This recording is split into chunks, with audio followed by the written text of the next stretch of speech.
He laughed right in my face. Not just a small laugh, but the kind that echoed cruel and sharp, like he wanted it to cut through me. I told him I'd get revenge, and he leaned back in his chair, folded his arms, and smiled like I was a joke. "You," he said, "you can't touch me. You don't have the guts." That smile, so wide, so confident, was burned into my memory.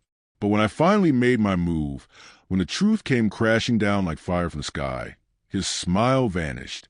His eyes widened, his face turned pale, and for the first time, he realized I wasn't bluffing. That was the night everything changed. That was the night his laughter died. But you want to hear exactly how we got there, because it wasn't simple, it wasn't quick, and it wasn't clean. My road to revenge was full of betrayal, broken trust, love lost, and even the walls of a cold jail cell. And if you're ready for it, stick around, like, watch, and subscribe, because this is just the beginning. My name is Daniel Carter. I grew up in Ohio, in a small, quiet town where everyone knew each other's business. My dad, Michael, worked at a steel plant for 30 years before his back gave out. My mom, Susan, was a nurse who carried our family through the toughest times. I had one younger sister, Emily, the kind of girl who could light up a room just by walking in. We didn't have much, but we had each other. I was never the smartest in school, never the strongest, but I was stubborn. If I wanted something, I wouldn't let go, no matter how many times life tried to slap it out of my hands. People either respected that about me or they hated it. And that's where he came in, Jason Miller. Jason was the type of guy who had everything handed to him. Rich family, expensive car by the time he was 16, college fund already waiting in the bank. He wasn't just lucky, he was dangerous. Because when someone like Jason wants something, they don't just ask for it, they take it. And me? I had the one thing he wanted. Her name was Rachel. Rachel was the first girl I ever truly loved. We met in high school, dated through college, and I really thought she was my forever. She wasn't just my girlfriend. She was my anchor. She believed in me when nobody else did. I was ready to marry her, start life together, and finally prove to the world that a guy like me, poor, overlooked, underestimated, could have something good. But Jason, he saw her. He wanted her. And he wasn't the kind of man to care that she was mine. At first, I thought it was just my paranoia. I'd see them talking at parties, laughing too closely. I'd tell myself, Dan, you're overthinking it. Rachel loves you. But the little cracks in trust started showing. Missed calls, late nights, excuses that didn't add up. Then one night, I found out the truth. I was driving home when I spotted Rachel's car parked outside Jason's apartment. My stomach sank, but my hands gripped the wheel tighter. I told myself, maybe she's just visiting. Maybe it's nothing. But I knew, deep down I knew. I knocked on his door, heart pounding like a war drum. He opened it with that same smug smile. Behind him, Rachel stood frozen, her hair messy, her face pale. Dan, she whispered, but I couldn't even hear her anymore. All I could hear was Jason's laugh, the same one I'd never forget. That night broke something in me. The people I loved most, my girlfriend, my so-called friend, stabbed me in the back. I walked away, but inside, I swore it wouldn't end like that. He thought he'd humiliated me, thought he'd won, but I made a silent promise. I'd get revenge. The days after were a blur. Rachel tried to call. Emily begged me to let it go. My mom said forgiveness was the only way to move forward. But Dad just sat me down one night, looked me straight in the eye, and said, "Son, some lessons in life are best taught the hard way. Don't let him walk over you. Just be smart." Those words stuck. Be smart. So I planned. I waited. I learned. Jason wasn't untouchable. Not really. Sure, he had money, but he had a weakness, his arrogance. He thought he could never be beaten, never be caught, never be exposed. That was his blind spot. And that's when I started digging. I got a job at the same firm where Jason's father pulled strings to get him hired. I kept my head down, played the role of the invisible worker. But every late night, every paper trail, every hushed conversation, I paid attention. I pieced together secrets Jason never thought anyone would uncover. And when I finally stumbled across what he was hiding, my hand shook. This wasn't just about Rachel anymore. This was bigger, much bigger. Fraud, embezzlement, illegal deals buried under layers of fake documents. Jason wasn't just a spoiled rich kid. He was a criminal, and I had the proof. That was my weapon. That was my ticket to turn the tables. But before I could use it, something went wrong.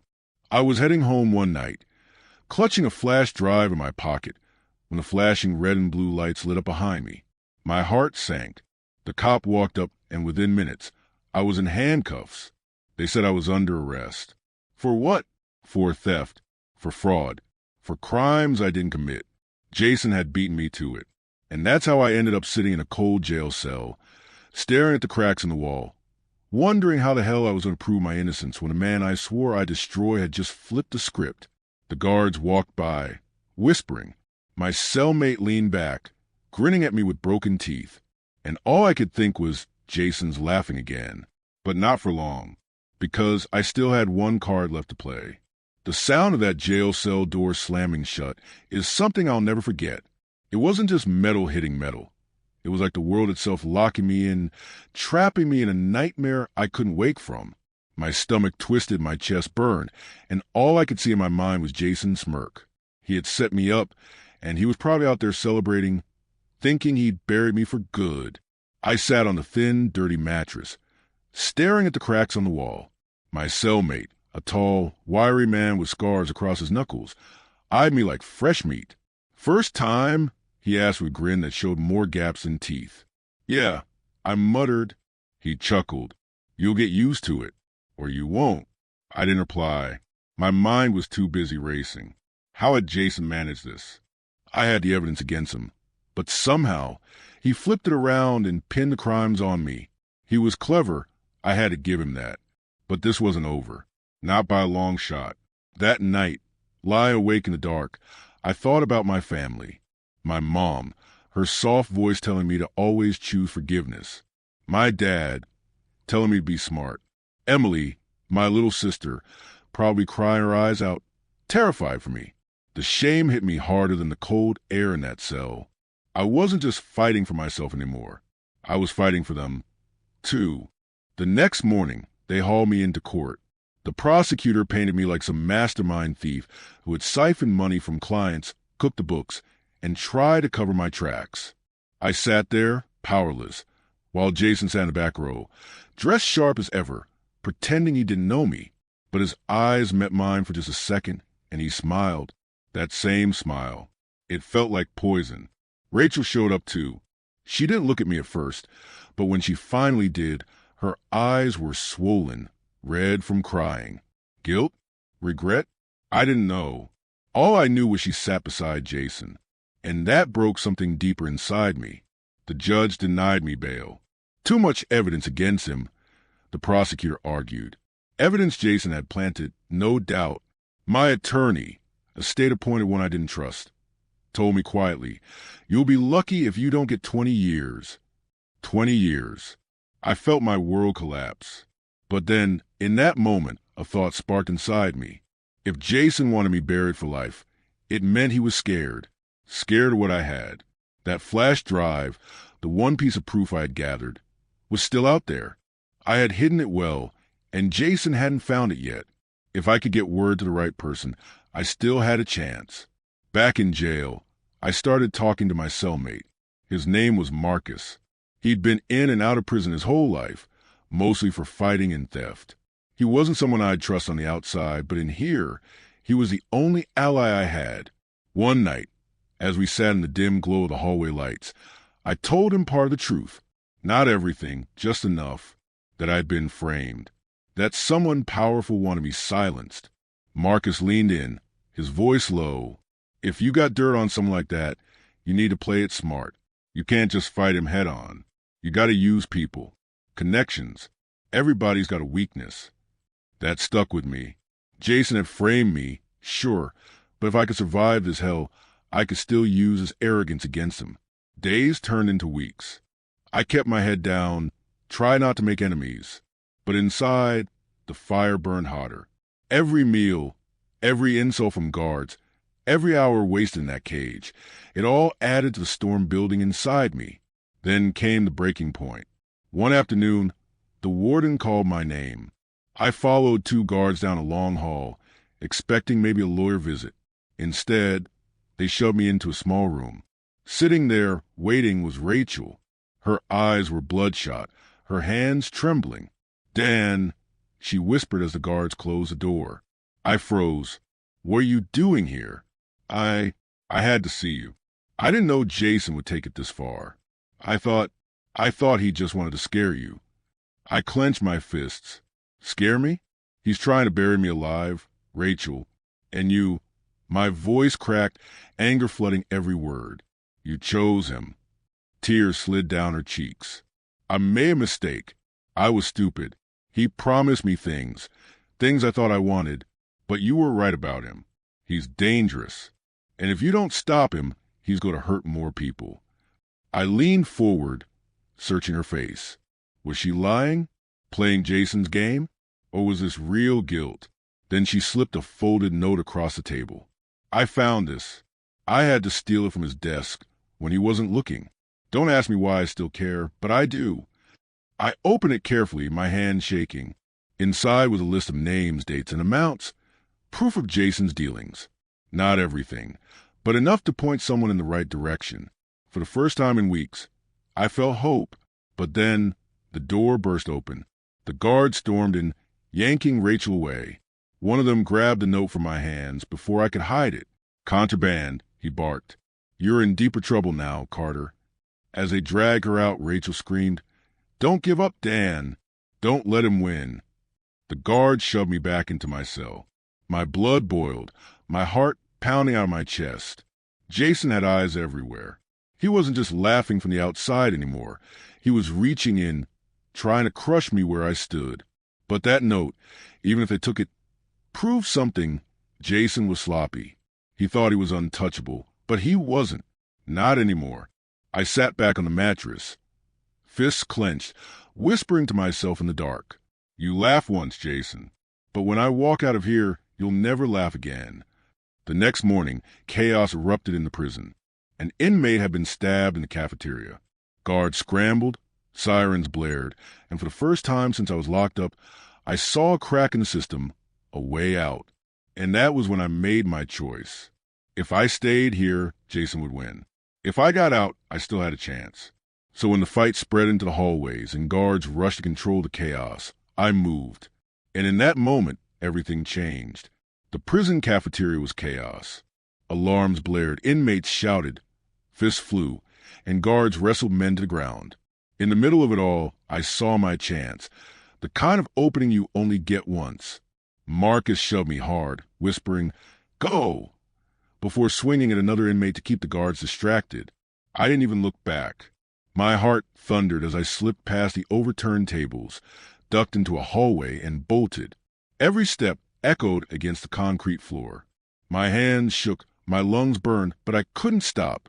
I knew if I hesitated even for a second, I'd lose the chance forever. The hallway split, and I turned left, praying it would lead me anywhere but back into a guard's arms.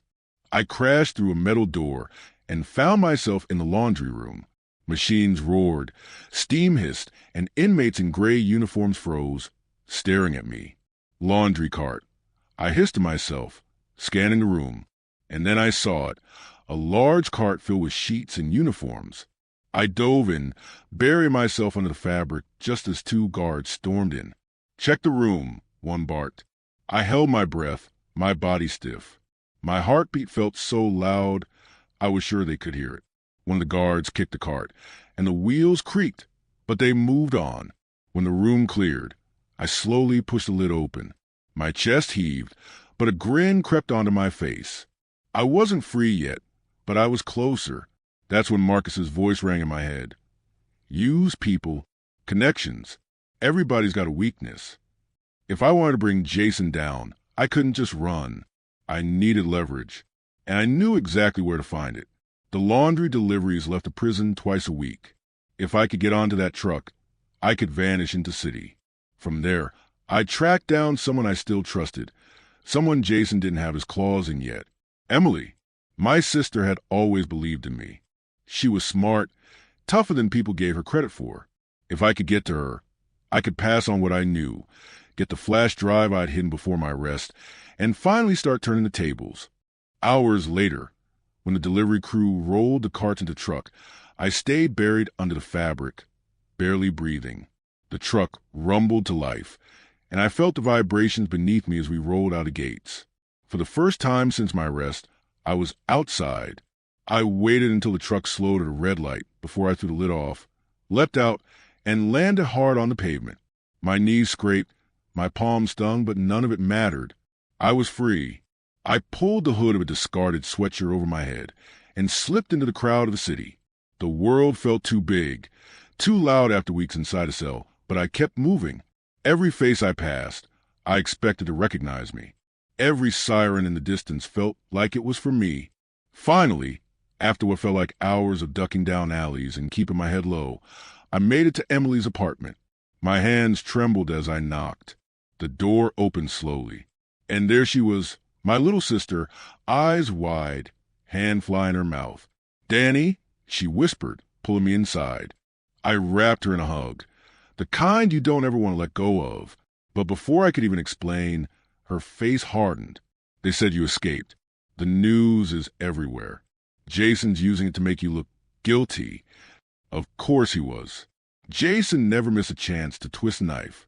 I sat her down and told her everything. The setup, the frame job, Rachel's visit, the stolen note. Her hands clenched as I spoke, her face pale with fury. "You need the flash drive," she said quietly. "Yes," I nodded. "Where is it?" She glanced toward her bedroom, then lowered her voice. "I found it the night they came to arrest you. I've been hiding it." Relief surged through me. "Then we have him. We can prove everything." But Emily didn't look relieved. Her eyes darted to the window. "Dan, I think they've been watching me. I've seen the same black car outside for days. Men in suits. I think Jason knows I have something." My blood ran cold. He was already closing in. Before I could respond, a sharp knock rattled the front door. "Police?" "Open up," a voice shouted. Emily's eyes widened in panic. I froze, my heart slamming in my chest. We had the proof. But if they caught me here, it was over. The pounding on the door grew louder. "Open the door now." Emily grabbed my hand, whispering, "What do we do?" I looked at her, then at the bedroom where the flash drive was hidden. And in that moment, I knew whatever choice I made next would change everything. The pounding on Emily's door shook the whole apartment. My pulse hammered like it wanted to break through my chest. Sirens wailed faintly in the distance. Backup was already coming. Jason had moved faster than I thought. "Daniel Carter," a voice barked. "This is the police. Open the door or we'll break it down." Emily's hand clutched mine, her fingers icy. Her whisper was urgent. "If they find you here, it's over. You'll never get another chance." My mind raced. I had two choices: surrender and hope the system would somehow listen, or run and use the flash drive to prove everything. Only one of those options gave me even a sliver of control. I nodded. "The drive? Where is it?" She sprinted into her room and came back with a small tin box. Inside, nestled between folded notes and an old photo of us as kids, was a flash drive. She pressed it into my palm, her voice trembling. "Dan, this is everything. Don't let him win." The door shook again, this time with a violent crash. They were using a battering ram. "Emily," I hissed, "listen to me. They'll question you, maybe scare you, but you're innocent. Stick to that. Don't tell them you saw me. Don't tell them anything. Promise me." Her eyes filled with tears, but she nodded. I bolted for the back window, pried it open, and climbed out onto the fire escape just as the front door finally gave way. The sound of boots thundered into the apartment as I scrambled down the metal stairs, gripping the flash drive so tightly it cut into my skin. "Move. Move. He's here somewhere," a cop shouted from inside. I leapt the last few steps, hit the alley, and ran. My lungs burned, my legs screamed, but I didn't stop. Every shadow felt like a threat, every siren a death sentence. By the time I ducked into an abandoned parking garage 2 miles away, sweat dripped down my face, and my chest ached like it might collapse.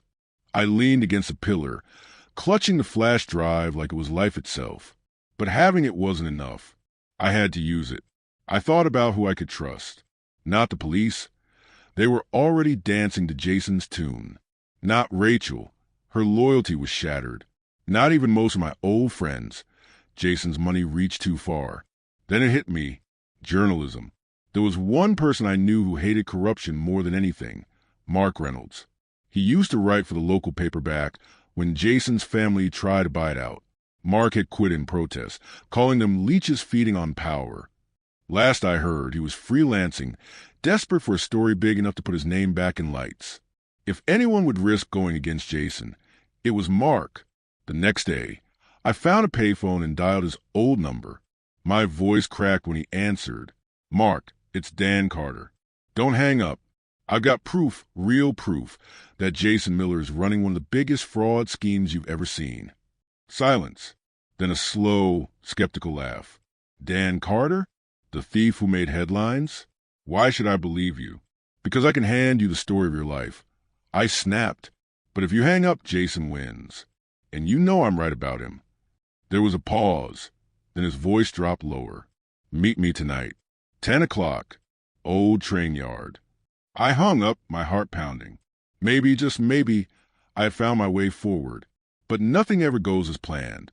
That night, as I crept to the shadows of the abandoned yard, clutching the flash drive, I spotted headlights.